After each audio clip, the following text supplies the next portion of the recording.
right. Good afternoon, ladies and gentlemen. Thank you for joining us. MoneyShow is delighted to welcome Edward Modla, Executive Director of Investor Education with OCC. Mr. Modla oversees education programs which promote the responsible use of listed equity options and also has a lead position in the production of options curricula, web content, advertising, and the development of strategic business partnerships. Ed, thank you so much for joining us. The floor is yours.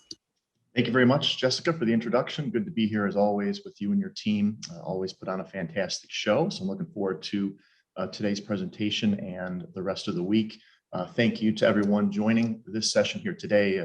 As Jessica said, my name is Edward Modla, the Executive Director of Investor Education at OCC. That's the Options Clearing Corporation. That name will come up a little bit later on in my presentation, but specifically I work for what really is a department within OCC known as the Options Industry Council.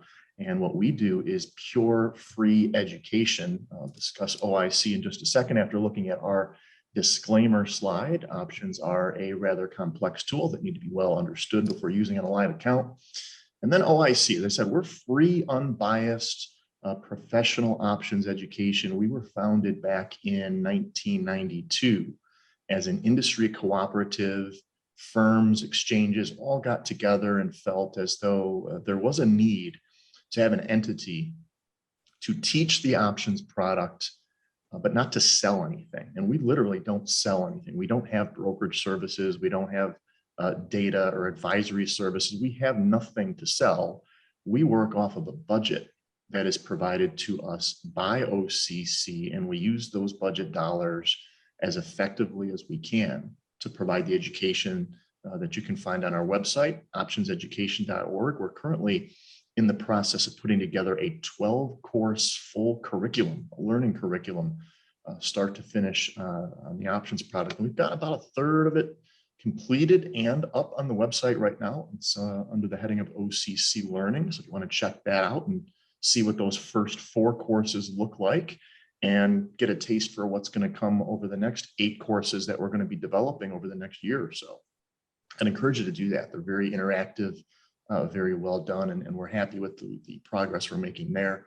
Also, sessions like this, just like the one you're listening to today, we do these types of webinars every single month, and we archive them and put them up on our website and our YouTube channel.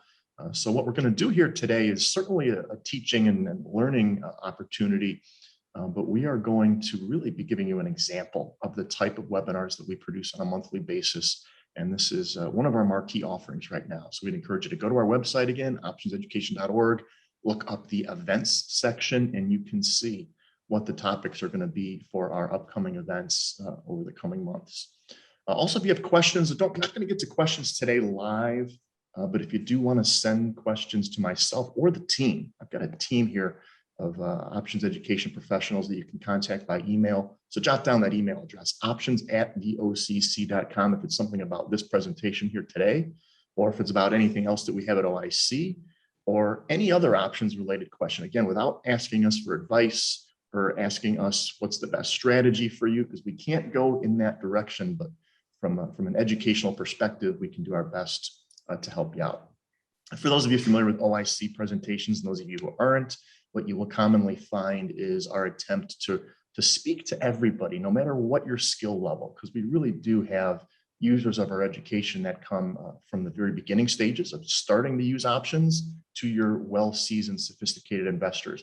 So our presentations are geared towards that. A little bit of something here for everyone. We'll start out with Options 101, rights and obligations, and then we'll get into premium pricing models, time value and volatility, and then a little bit about exercise and assignment. That's when I'll talk about OCC. There's not going to be actionable material there in that last segment, but important material to understand how assignment works, how that communication flow goes from the firms to the investor, and some behind the scenes mechanics that sellers might want to be familiar with. Let's start on the ground floor. We're going to be focused on the sell side today, but it's important to at least know who are the buyers of options and why are they buying options. Focus just on equity call options to begin with. An equity call buyer, they're not trading shares of stock at all. They're trading options on shares of stock. An equity call buyer is paying cash immediately out of their account. It's the option premium that they pay, and they now own the right to buy or purchase shares of underlying stock at the strike price of the option, and they own this right up to and including the expiration date of the option. The strike price and the expiration date are chosen by the call buyer. They determine what strike price would I like to have the right to buy shares at, and how long do I want to own that right? Those two decisions will go the longest way towards determining what the price is going to be. How much is this going to cost? This investor hopes the shares go higher, so their right to purchase at a certain fixed price will increase in value as the stock moves higher. Although, because options are priced with some element of time value or volatility consideration, there's a natural erosion in the price of an options contract, this natural time decay. The call buyer needs the stock movement to be higher in the correct direction of a certain magnitude and within a certain time frame to overcome that loss. And that's who the buyers are.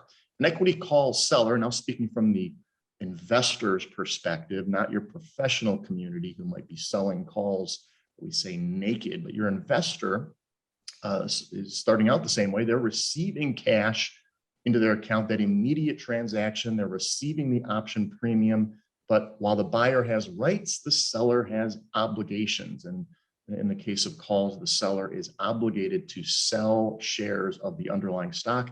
They've taken on that obligation to sell stock at the strike price, and that obligation exists up until the expiration date of the options contract. Again, the seller's choosing what strike price do they want to sell, what expiration date do they want to sell, and those two considerations drive the price. Now, for the investor, again, distinguishing between the investor and the professional community, the investor likely already owns the shares of stock. If they did not, then selling a call option, what we say is this naked call option, would have a very similar risk profile for losses to the upside that shorting stock would. But the difference is when you short stock, you can make money if the stock sells off, whereas the call seller can only make their premium. And that's why for the investing community, outside of the professionals and the market makers, investors who sell calls likely already own the shares. And that's where this covered call, the word covered actually means that your obligation to deliver stock is covered because you already own the stock in your account.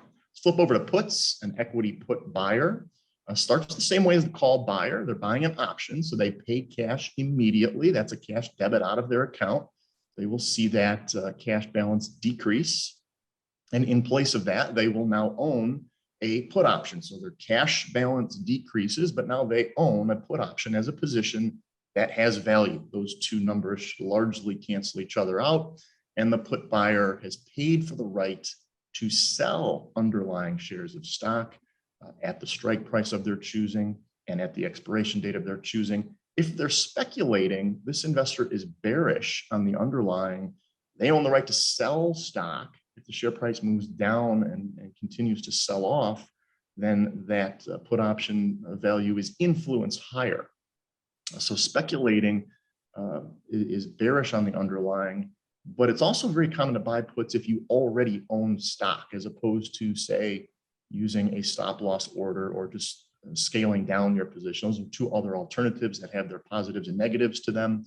But put buying can also be used to buy protection on a share position that you already own, that you're still bullish on, not bearish at all. You're still bullish. You're just using the put option to buy protection to the downside. Focused on the sell side, the put seller is paid cash immediately into their account. Cash credit goes up.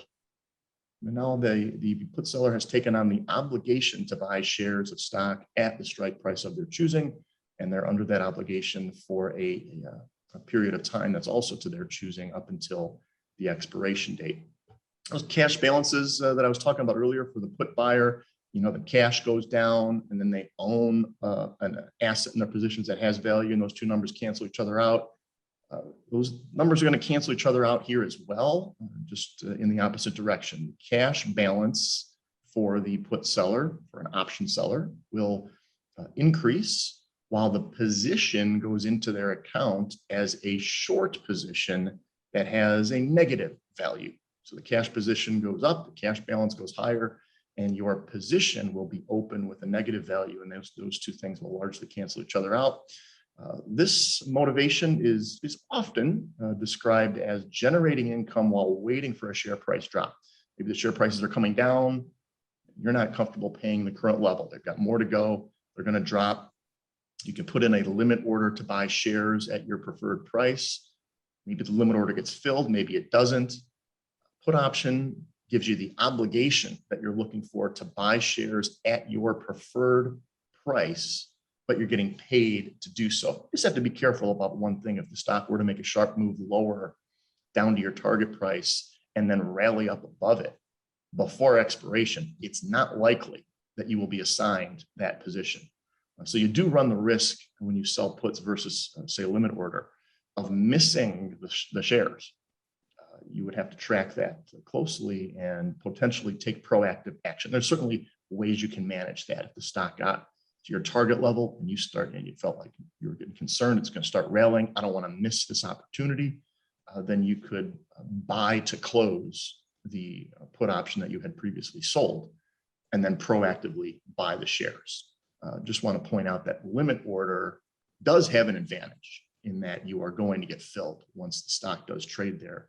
The put seller does not. So option sellers are trying to capture premium. That's the simplest way to describe the motivation here for selling options contracts. So let's look at that premium a little bit deeper.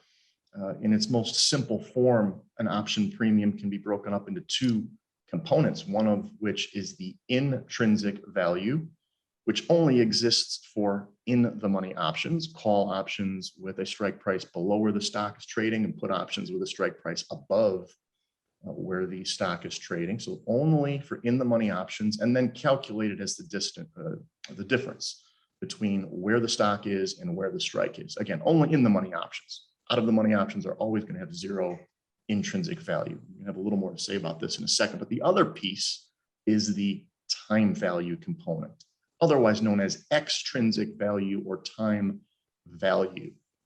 And there's a number of variables here, but the two that I'm going to isolate today are the time and volatility assumption.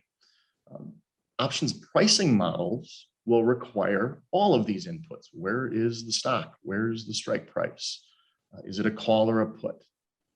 Time to expiration, volatility assumption, risk-free interest rate between today and expiration, and dividends, if any. All of these inputs would then result in a calculated theoretical value for an options contract. And remember this, because I'm going to come back to this as well.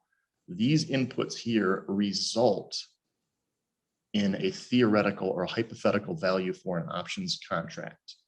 And what I'm going to get to is often the option value can be observed. So we can see where it's trading. We can see where the bid and the offer is. So often you will see the inputs here of stock, strike, time. That's days to expiration. Everybody knows that. Volatility is often left unsolved. And we all know risk-free. You can look up risk-free interest rates, dividend payment schedule, and then observe an options price calculating volatility. And I'm going to get a little bit more to volatility in just a second. But first to time. The natural erosion of time is known as time decay, and that's represented by the Greek of Theta.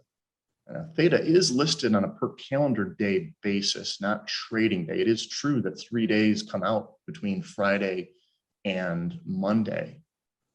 But the one comment to make here is just be careful if you are an investor who comes up on a weekend or comes up on a holiday weekend and thinks, I'd like to sell some options here on Friday to get some quick decay over the weekend.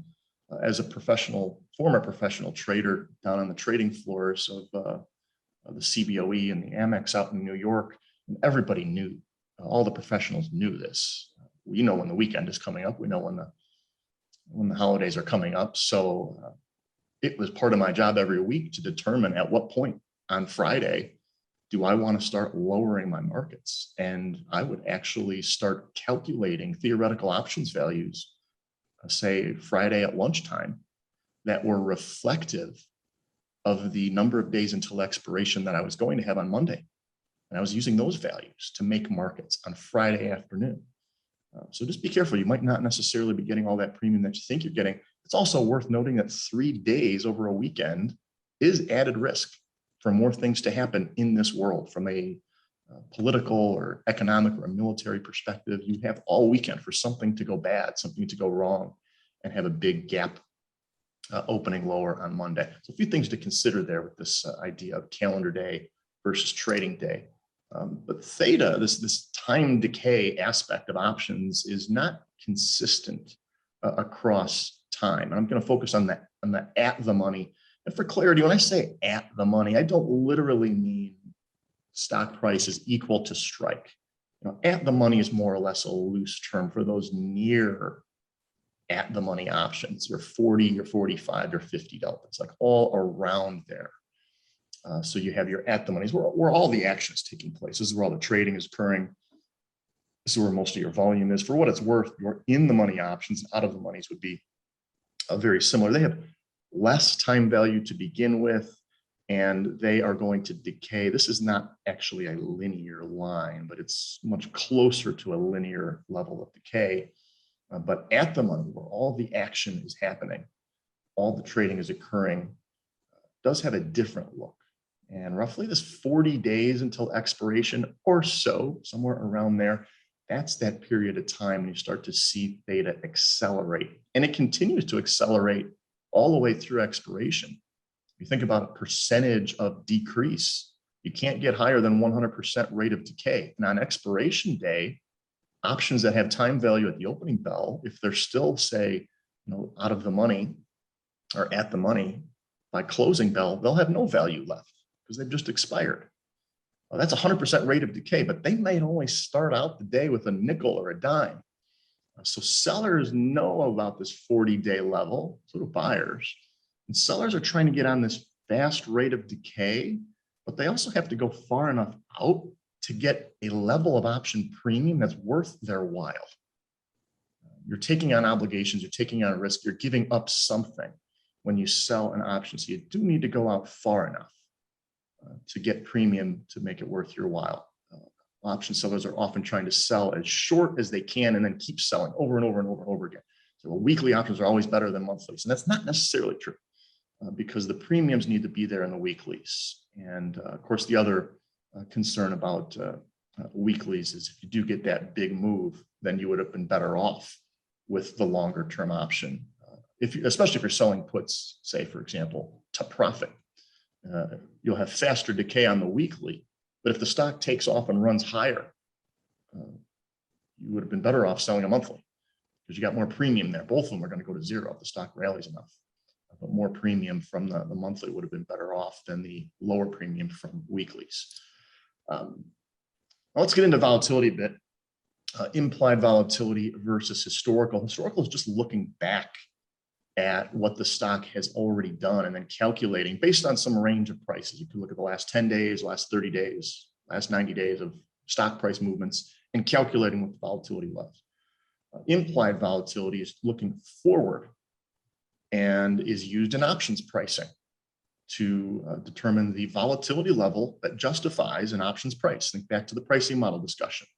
We can put in all the inputs that we can all agree at what the stock price is trading at. We can observe that. The strike price, we know that as well. Days to expiration, interest rates, dividends. Everybody knows all that info. We also can all see where the option is trading, where the bid ask is. So those are known numbers. And then that volatility calculation becomes, again, by definition here, the volatility level that justifies a given options price. Some investors find it hard to quite understand what does it mean when volatility goes higher or volatility goes lower. They don't quite grasp what that is. The simplest way to think about it is just that the dynamics between supply and demand are changing. That's it. That's all it is. As the option value moves higher because of option buyers coming into the marketplace and driving up their bids, then the volatility level has to move higher in order to justify that. I'm going to try to do this rather quickly.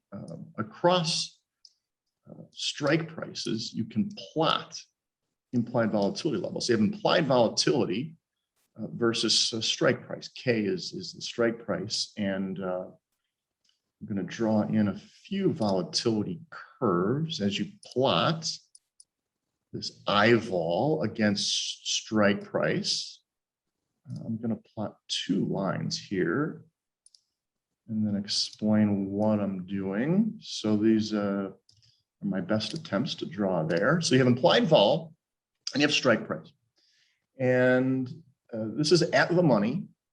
And this green line will say represents your traditional normal standard volatility skew, which doesn't have to be this way. You can have flat skews, you can have inverted skews, seeing a lot more of that today in equity options than perhaps ever before. But your traditional volatility skew for a majority of the time, and certainly for your index options, it's going to look like this: higher volatility for puts, and then it bottoms out just above at the money and then sort of tails. And this is because put options are used for protection against portfolios. But what I really want to talk about here is this purple line. Now, this is the volatility skew closer to expiration. We'll say the green line is 2 weeks until expiration, and the purple line is the same set of options, but 2 days until expiration. This steepening of the volatility skew is very common to recognize because these low strike prices, particularly puts, are not sold too often.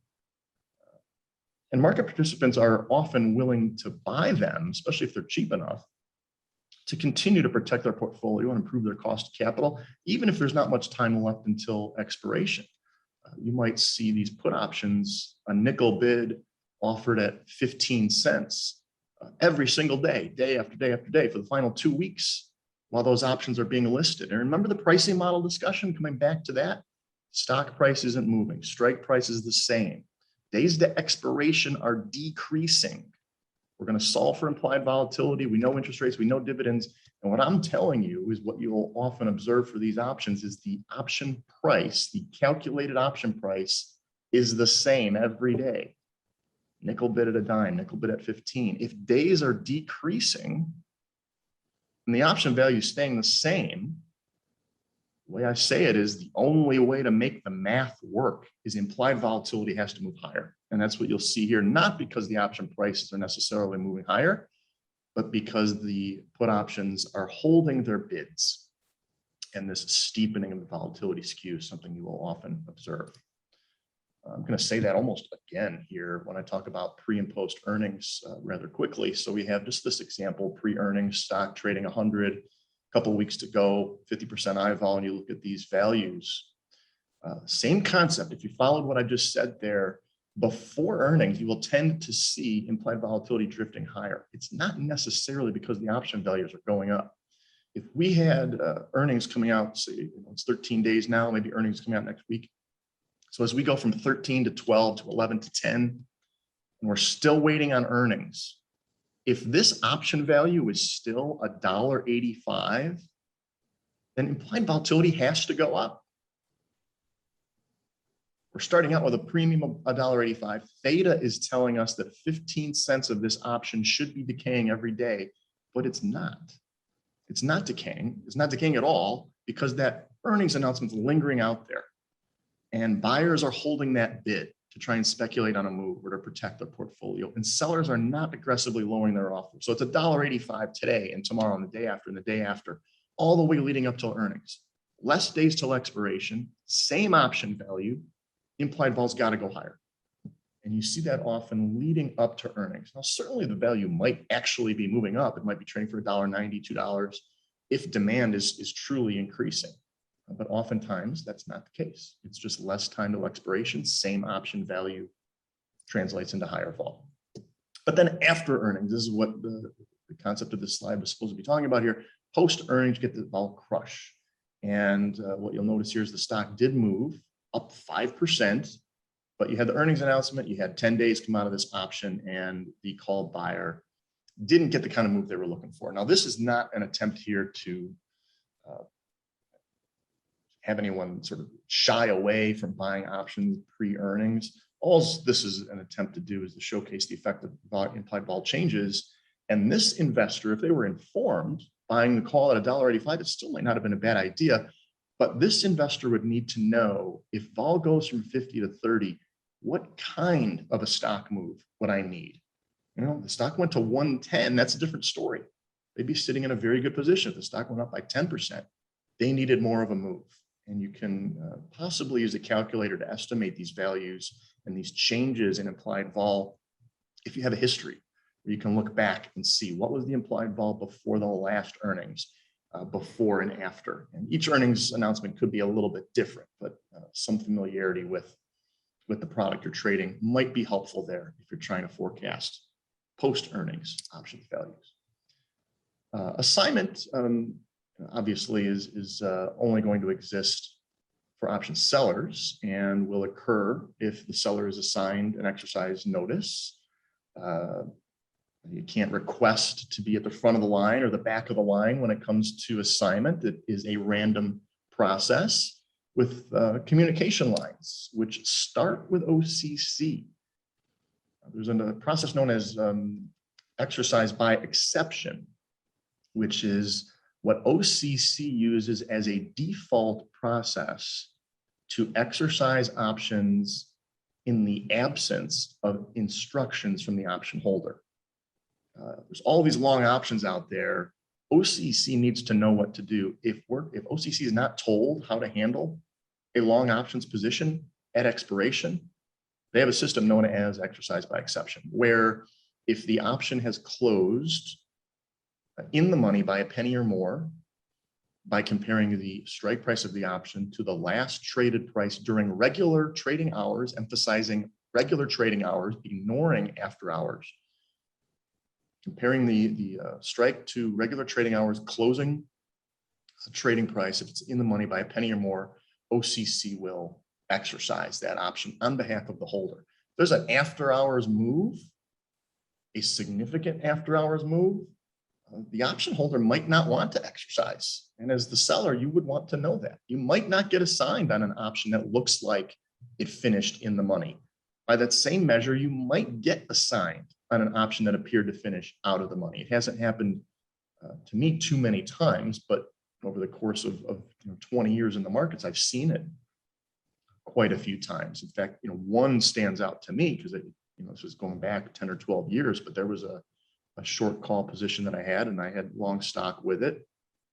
The option closed a good solid 40, 45 cents in the money at the closing bell on Friday, and I was fine with assignment. I was ready to move on to the next trade. Monday morning, find out I'm not assigned because there was a move after hours. The holders abandoned their options, and I still had a stock position, and it was not looking good on Monday, and I thought I was going to be assigned. So you make mistakes sometimes, you learn, but that's one of the risks that the seller takes. You could have an after hours move, and what you thought was going to happen as of the closing bell does not happen.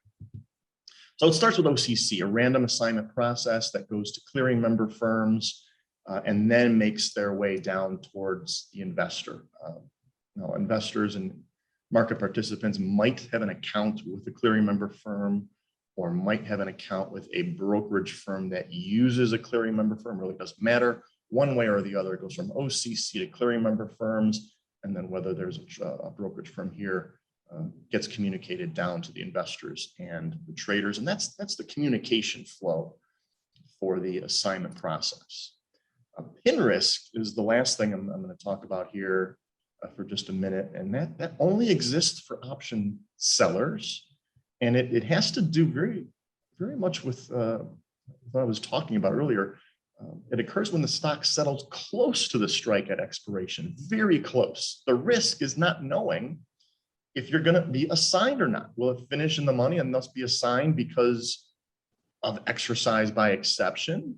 Or will there be an after hours move where I expect to be assigned and I'm not assigned when the price of the stock and the strike are relatively close? That's when you have uncertainty, and that's what pin risk is. Now, how close? It depends on the underlying. For sure, a certain underlying, a quarter in the money is going to feel very safe, but for another underlying, a quarter is nothing. And so it really depends on the stock and how volatile it is and how much it might move. But when the stock is close, you're not sure. And so an option seller would need to consider, am I comfortable either way? If I get assigned, whether I'm not assigned, am I okay with that? So sellers need to be aware of this uncertainty and include gap risk. Overnight, something happens and the activity you expected does not occur, because as the seller, you're under obligations, you don't have control over the assignment process. That's totally in the buyer's hands. The only way to remove this uncertainty is to buy back the option. If there is a strong feeling on your part one way or the other on being assigned or not, and you want some certainty and some clarity, then buying back the option to close or closing out your entire position. If it's a covered call, closing out the whole thing and moving on, that is the way to remove that level of uncertainty. But certainly be familiar with pin risk. And back to just showcase our website, optionseducation.org, and the email address. Again, here today, hopefully you learned a little bit, and hopefully you'll join me again tomorrow. I'll be speaking for another 30 minutes, but more or less strategies, directional strategies, buying calls, buying puts, doing some vertical spreads, and doing what I call three-way spreads, verticals and an outright option. I'll be talking about that tomorrow. So hopefully you can tune in then and follow us on our social media networks. And I'll leave this up as we finish things up, and I bring Jessica back on to close the session.